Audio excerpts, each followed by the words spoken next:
অনেক আস্তে শোনা যাচ্ছে। Okay, I will raise my voice, Laura. So today we will be talking about the paradox of early comparative literature. Okay, means what's going on in comparative literature. Again, it will also be included in the history and the definition of the comparative literature. The paradox of early comparative literature. Comparative literature appeared in an age of transition in Europe. Why? In Europe, all the nations were struggling to get independence from the Ottoman Empire, from the Austro-Hungarian Empire, from France and Russia. And the new states came into being, as well as national identity was gaining ground with the ideas of national culture. So in Europe, countries, many nations, they were gaining independence from these mighty empires, that is Ottoman Empire, Austro-Hungarian Empire, France and Russia. This Ottoman Empire, Hungarian Empire, and also the country France and Russia, they had so many colonies and nations in their dominance. And from their dominance, many countries were getting freedom and they were trying to identify their national culture, national literature. Comparatists at that time ignored this type of heated political context of Europe. Rather, they had been investigating comparative literature in the perspectives of evaluating one culture higher than another. Okay. So in that scenario, when every country was trying to insert their own literary and cultural identity, comparative literature at that time trying to insert that our culture is higher, or our culture is better, or our culture and literature is better and best than another. In that regard, the countries had nationalistic views and excessive nationalistic views. And these excessive nationalistic views can be called chauvinistic views. France, among this country, that is most sensitive. France said that yes, our country is the best in terms of literature, culture, language, and others, and also the military force and the economic force. This means that France was very much conscious and careful about their cultural identity and roots. And uh, that is, France had been considering himself or itself or herself, not himself, France, herself as a country of higher cultural and literary heritage. And uh, similar notion about there. The Europe at that time, that is comparatively to Europe, they thought that Europe, in terms of literature and culture and language, they are higher than another. Okay. So in the initial stage, in the early stage of comparative literature, every nations were trying to insert their cultural identity. At the same time, comparative literature had been comparing a higher culture with another culture that might be lower or the highest culture. So so who is the empire? That is the Ottoman Empire. Ottoman Empire was at the time, that was developed in 1299, and Egypt, Greece, Turkey, Bulgaria, Romania, Macedonia, Hungary, Israel, Lebanon, Syria, and the section of Arabian Peninsula, and even the parts of North America were included with Ottoman Empire. Again, an Ottoman Empire that was demolished in 1922, and Mustafa Kemal Atatürk, the army man, he founded the independent of Turkey. Okay, so that is the Ottoman Empire. Okay. And we have seen another Austro-Hungarian Empire. Austro-Hungarian Empire developed in the Central Europe. You see, that is the Central. These are the countries they were included in Austria, Hungary, Austro-Hungarian Empire. Okay. Hungary, Bohemia, Moravia, Bukovina, uh, Tanjania, uh, Carlio, Carniola, Castellan, Dalmatia, okay, Croatia, Tumi. So at that time, the country's name was like that, or nation's name like that. Okay, and again we see the Austro-Hungarian Empire, and among them, actually France at the time had 80 colonies, second greatest imperialistic country after British Empire. And around 34 countries gained independence, and France throughout its history, the second most of the world behind only the British Empire. So this empire, Ottoman Empire, Austro-Hungarian Empire, and from France and Russia, they had the many countries in their dominance. So the European countries were getting independence at that time. Comparative literature were trying to insert the higher culture and literature with the lower culture and literature, because every country was trying to find out their cultural roots, cultural identity. Okay. And most probably you haven't forgotten the Macaulaay's comment. Macaulay, Lord Macaulay consigned Indian and Arabian literature not sufficient or significant. In the similar way, Shah had an absolute belief in the superiority of his own culture. Philarethe Shah, most probably you haven't forgotten his name. His Philarethe Shah in that is the French critic Philarethe Shah, in his 1835 speech to the Athene, adding to his that he had complete contempt of the narrow-minded and the blind patriotism. So Philarethe Shah said that excessive nationalistic view, the person who loves his or her country, nation, language, and culture excessively, he or she is called an chauvinistic. কোনো ব্যক্তি, কোনো দেশের মানুষ যদি তাদের nationality, national language এবং national ভাষাটাকে যদি অনেক বেশি ভালোবাসে, এক্সেসিভ ভালোবাসে, সেটাকে বলা হচ্ছে চুয়াভিনিজম, CHAU, চুয়াভিনিজম, chauvinism or chauvinistic attitude. Okay, Philarethe Shah said that such kind of blind patriotism or chauvinistic attitude I do not like. Rather, Shah himself was in favor of his own culture and literature. He said that our culture is the best, and Shah termed at the part of the other nations the grand civilizing notion. Okay, so Shah was a product of the Europe of their time. Shah had an absolute belief in the superiority of his own culture. And both Macaulay and Shah were the product of the Europe of their time. And they have to recognize the interrelatedness of the European literary system. Okay, so both Macaulay and Shah, Macaulay directly said that Asian and Arabian literature is in less category. But Shah, he said that I do not like chauvinistic attitude or blind patriotism. But he said that, and he believed that our literature and culture is better than other countries' literature and culture. Okay. And Shah also believed that this attitude, that means every nation's and every country's citizens, they are trying to insert their literature and culture great or better than other culture. That is the part of the other nations in the grand civilizing movement. That means everyone, every country where insert his or her identity. He perceived that literature came from outside Europe as alien. Alien. So Shah also considered the same as Shah had the similar view like Macaulay, Lord Macaulay.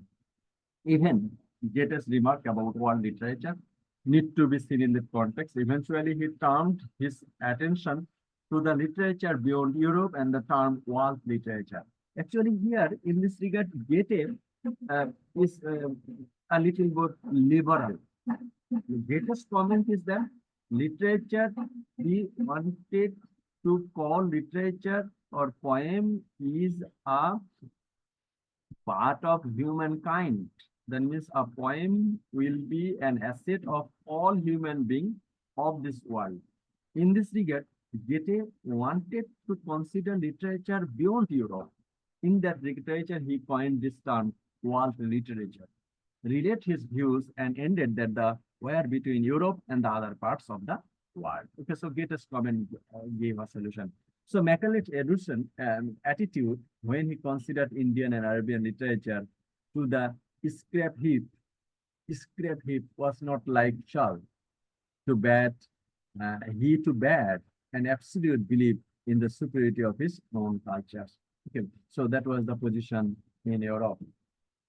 Okay, so what becomes apparent when we look at the origin of the comparative literature, in this the term predated the subject. People use the phrase comparative literature without having clear idea about what it was. With the advantage of retrospections, we can see the comparative was set against a national, and that whilst the study of the national literature risked acquisition of partnership, the study of comparative literature carried with a sense of transcendence of the narrowly nationalistic. So at the time, comparative literature was trying to overcome the nationalistic view and try to put in more or rather wide perspectives, just like Goethe's comment of world literature. Okay. Here, Abel Francois Heilmann in 1829 hailed the value of studying pattern of influence, listening the names of the great writers of the variety of different countries. So Heilmann at the time, he said that yes, okay, so we have to collect the names of different writers from different countries. He initiated that idea. Comparative literary study, according to Schall, was to be before anything else a pleasure trip involving a look at great figures from the 16th century onwards. Okay, so Schall next time after Heilmann, Schall said that yes, we will collect the names of the great literature all over the Europe from the 16th century onwards, 16th century, 17th century, 18th century, and onwards.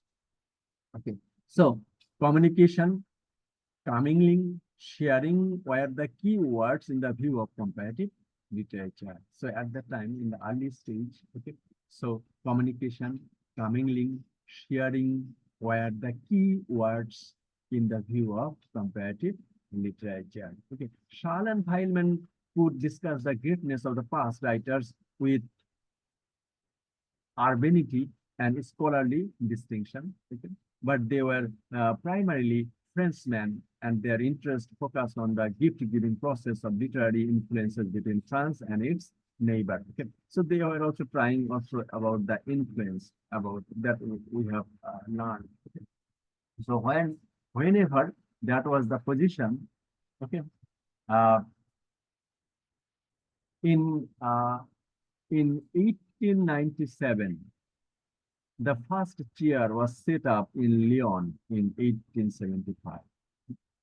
And subsequently, other chairs appeared in France. So in France's Lyon, the first chair was appeared in 1897. In such a situation, in order to develop the discipline or the subject that is comparative literature, the first chair was established in Lyon, that was in 1897. So French comparative literature, in that sense, we can say they are the early country. They are the early countries, especially the France and German. They initiated the idea of comparative literature, and they established the first chair in Lyon in 1897. While in the United States at the time, Charles Chaucer Sackwell taught in a course of general and comparative literature at Cornell from 1871 onwards. Okay, Cornell University. Charles Mill Galley taught comparative literature and criticism at the University of Michigan from 1887, while the first chair in the subject was established at Harvard in 1890. Okay, so in that regard, we can say the first chair was established in France. However, before that, Harvard in 1890, they established the American chair of comparative literature. Okay, so comparative literature began to be established internationally in addition to the subject being taught in institutions of the higher education in Europe and the United States. So especially in Europe, especially in France, Europe, many countries will be there, and German, France, okay, and other countries will be there. But in terms of comparative literature, France established the first comparative literature, and again in America, in the United States, Harvard University established the comparative chair, first chair of comparative literature. Hutchinson, Hutchison, Macaulay, Frozen, professor of classics and English literature at University College, Auckland. That is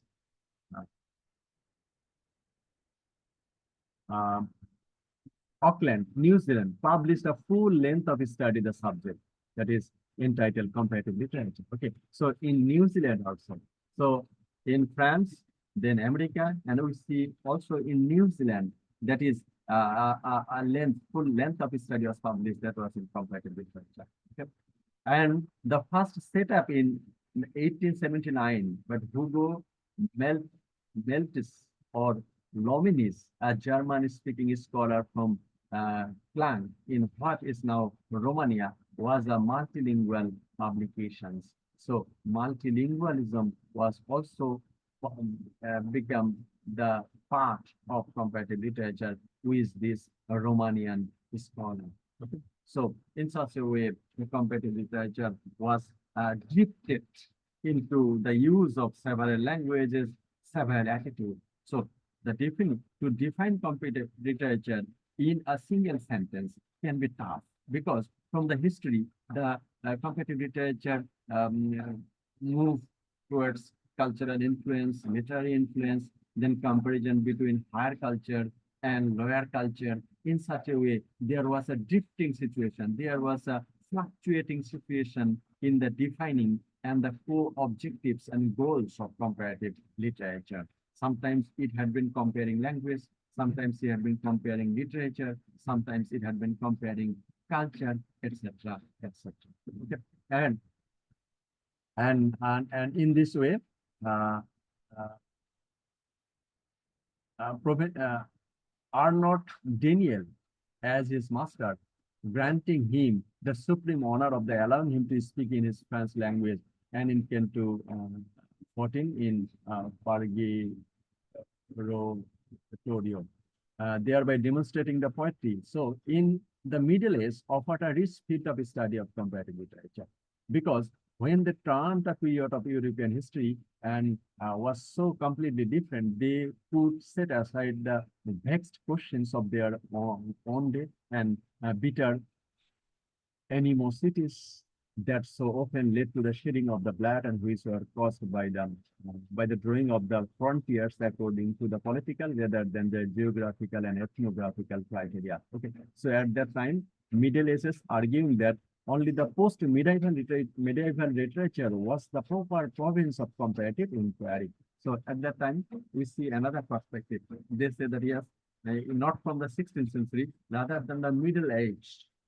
And the Middle Age literature can be compared with other literature of modern time. So Middle Age, this man actually, Arnold Daniel, he wanted to say that Middle Age literature became the foundation of modern literature.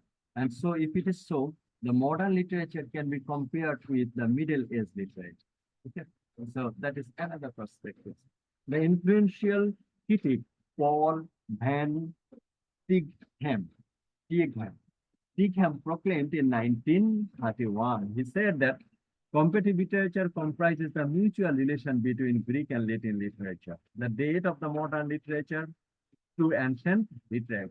Okay, so the Greek and Latin literature. Okay, comparative literature actually Tigham, he said that we should compare modern literature with ancient literature because every modern literature dated uh, is dated with ancient literature. So comparative literature in this sense, in which it is generally understood text for its province.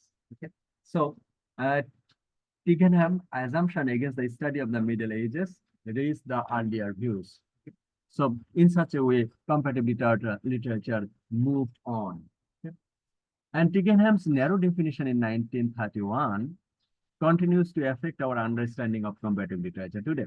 It is worth trying to trace the shifts in attitude towards comparative literature that led to Van Tickenham bold but very limited look. Okay, so in which he set oral culture, folklore, and pre-Renaissance literature outside the boundaries of his comparative literature. So Tickenham, he said that Middle literature uh, uh, can be compared with modern literature, and that can be the goals and objectives of comparative literature. That was Tickenham's view. Okay, but he excluded oral literature, folklore, culture from this comparison. Okay, and for this reason, Tickenham's comment of comparative literature was not accepted in this field, okay, of comparative literature. And readers today, considering France and Germany as the twin giants of the European economic community, could be forgiven for the very different states of affairs and prevailed in the 19th century, moving on beyond to the both revolution and the rise and the fall of Napoleon. France by the mid-century was a wealthy power with colonies throughout the world and a strong industrial base and a belief in the superiority of its language, institution, and culture. So France, with the help of Napoleon, they had the mighty power, and their nationalistic attitude placed them to believe that their language, culture, and literature and institution are better and in some cases best among in this world. Germany, on the other hand, was a assortment of little states united by language and striving towards a political center in search of a soul. Germany, actually, they were the combination of sovereign nations, and they were trying to insert their roots uh, actually in Germany. Okay, so comparative literature will sharpen in each one of the French and English or German the understanding of the most nationalistic, most national characteristics of our great writers. We establish ourselves only in opposing. We are defined only by comparing ourselves to others. We do not know ourselves when we know only ourselves. Okay, so French, German, English, these three countries, they thought that our literature, our language will be comparing with others. And that should be the idea of comparative literature, because French, German, and English, they had the military power and also the economic power as well at the time, after the First World War, Second World War, like that. So German perspective, however, was somewhat different in the introduction of the new journal. Max Koch, German historian and literary critic, Max Koch praised the achievement of Herder in originating a new conception of literature. Okay. So here, Van Tickenham, who had very definite view on why folklore should be excluded from comparative literature. Tickenham previously said that comparative literature, moral literature should be indebted towards and Middle Age literature.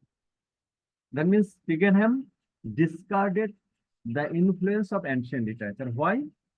He said, this, the fairy tale, myth, legend, is folklore, not literary history. Folklore means that the oral tradition.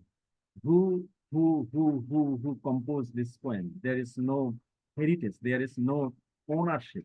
And Tiggenham, Tiggen, Tig, Tig, Tigham's point is that oral tradition, মুখে মুখে যে সাহিত্যগুলো রচনা হয়েছে, that means সমস্ত oral কাব্য, রামায়ণ মহাভারত থেকে শুরু করে ইলিয়াড ওডিসি সবগুলোকেই উনি বলছেন যে there is no ownership of this literature, and for this reason there is no literary history of that kind, and viewed throughout the art of writing in the subdivision of hematology. And for this reason he said that yes, this folklore, fairy tale, myth, legend can be compared in literature, but we should study the theme of this um, uh, literature.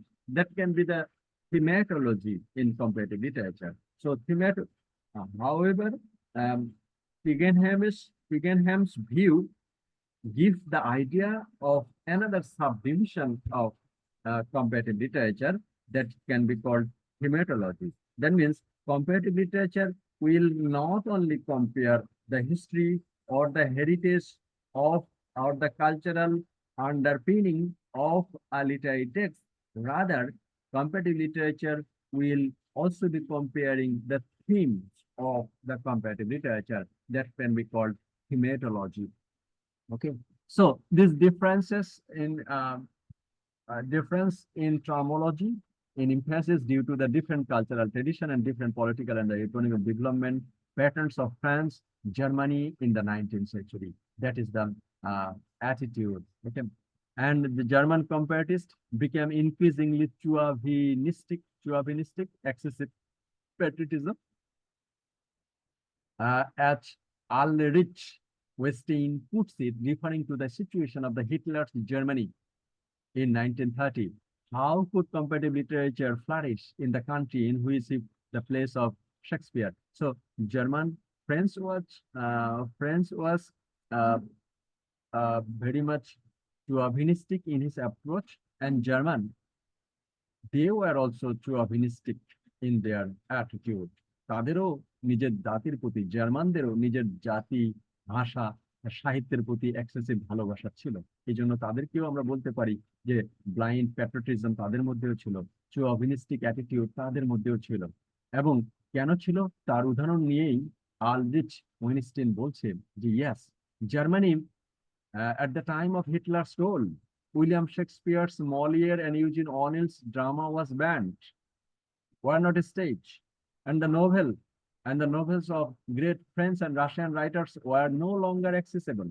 Okay, so here Ulrich Weinstein, he said that yes, in Germany they said that their literature is literature, cultures, and language are great, but in Germany at the time of Hitler in 1930 decades, actually these great writers' writings, especially Shakespeare, Molière, and Eugene O'Neill's writing, were not allowed to be staged in Germany, and also the novels were not allowed in Germany. Okay, so that was the position of Germany and France in terms of comparative literature.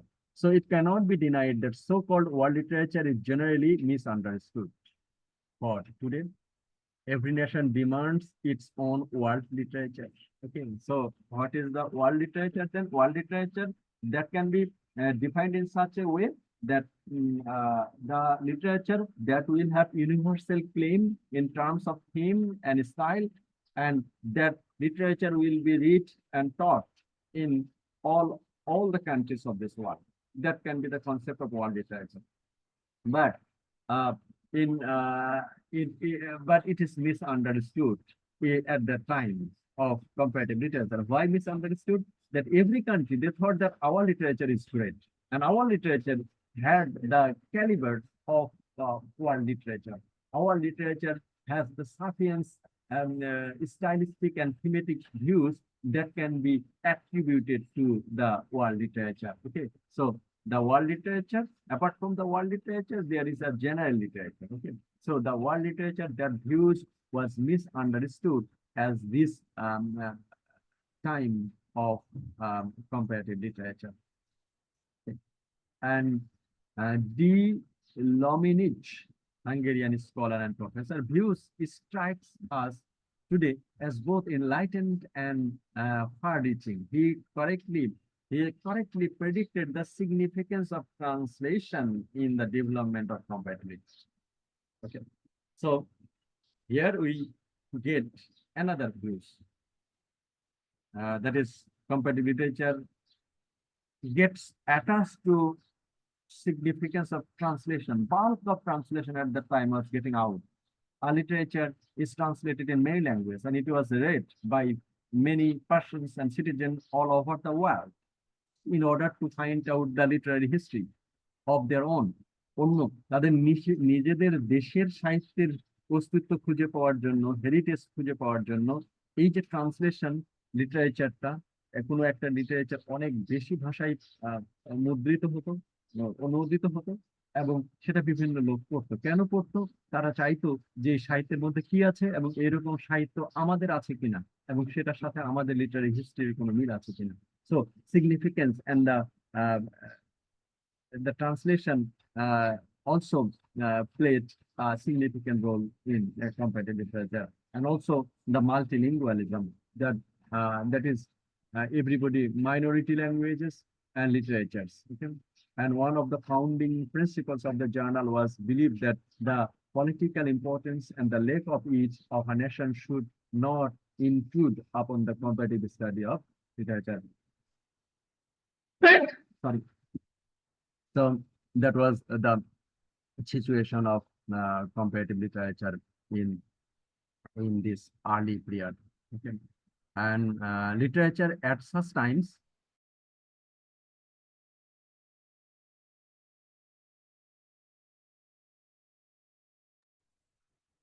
sorry, can you hear me? Hello? Yes, sir. Yes, sir, we can hear you. আমি কি মাঝখানে নেটের বাইরে চলে গিয়েছিলাম মনে হয়, না?